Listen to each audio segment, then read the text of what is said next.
Ah bonjour! Au casser de bois cette semaine? Je vais vous montrer comment j'ai aidé mon fils à faire ce cadre-là.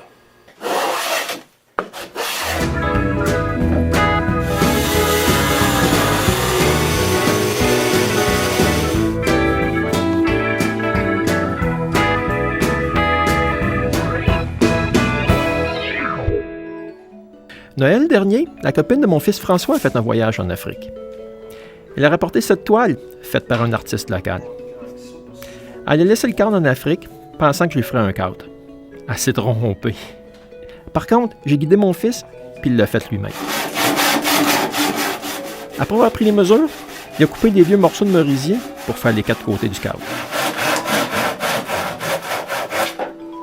Il a cherché pour des clous, puis il en a enlevé quelques-uns.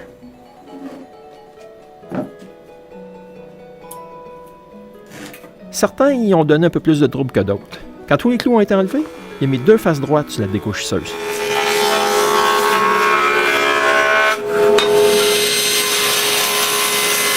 Ensuite, il a coupé les morceaux à leur taille finale sur le banc de scie.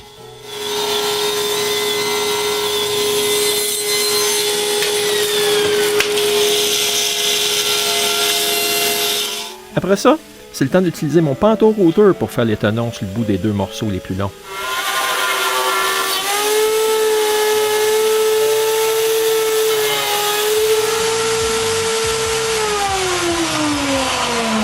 Après que les tenons sont finis, c'est le temps de passer aux mortaises.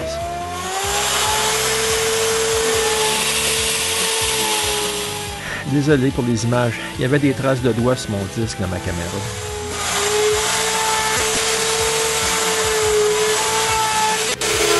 Ensuite, François fait des feuillures sur les 4 morceaux.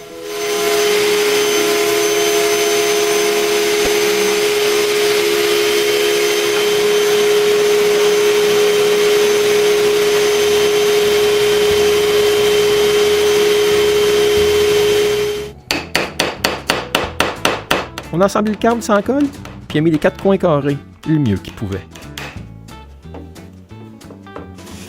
Ensuite, sans ce ruban, il a coupé des angles sur les coins du cadre.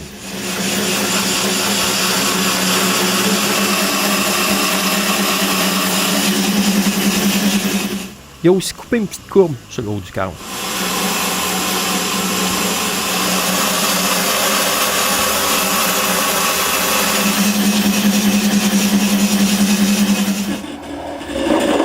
Après que la courbe a été coupée, il a enlevé les traces de lame de serre-ruban avec la vastringue. Il est maintenant le temps de coller les morceaux ensemble. Il met de la colle dans tous les mortaises, puis c'est étonnant. Quand il a eu le temps de mettre les serres, je lâche la caméra, puis j'ai donné un coup de main. Pour faire sûr que le cadre soit d'équerre, on a posé des équerres sur 2 coins du cadre, puis on a laissé ça sécher toute la nuit. Le lendemain, François a passé des restes de merisier dans la raboteuse pour faire des petites baguettes pour tenir la toile dans le cadre.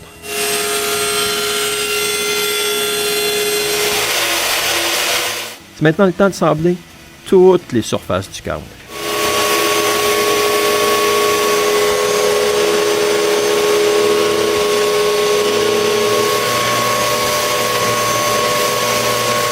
Les coins coupants du rebord, eux autres, ils ont été sablés à la main. Maintenant que la neige est toute fondue, on peut aller travailler dehors. Il enlève la poussière avec l'air comprimé, puis il frotte partout avec un linge à peine humide. Vient le temps de mettre de la teinture noire.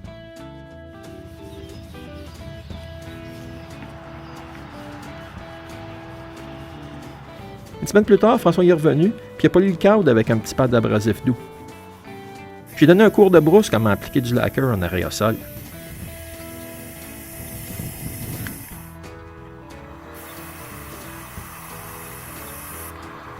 Il a mis plusieurs couches minces avec un petit sablage entre chaque couche. Pendant que la dernière couche séchait, il a coupé un morceau de maçonnette comme support pour la toile. Les baguettes pour tenir la toile étaient trop épaisses. Il a fallu qu'il les amincisse avec une varlope. Ensuite, il a coupé les baguettes en angle de 45 degrés avec mon nouveau chariot pour faire des angles de 45 degrés. Je l'ai fini seulement il y a 2 jours. Ensuite, il a percé les baguettes pour les clouer au cadre. Voici le cadre que François a fait pour Dominique. Personnellement, là, je trouve que c'est pas mal pour son premier projet de genre. Il n'y a pas beaucoup de menuiserie d'impliquer dans son emploi en programmation de jeux vidéo. Faut bien commencer quelque part, hein? Merci beaucoup et à la prochaine pour un autre épisode du Gosse de bois.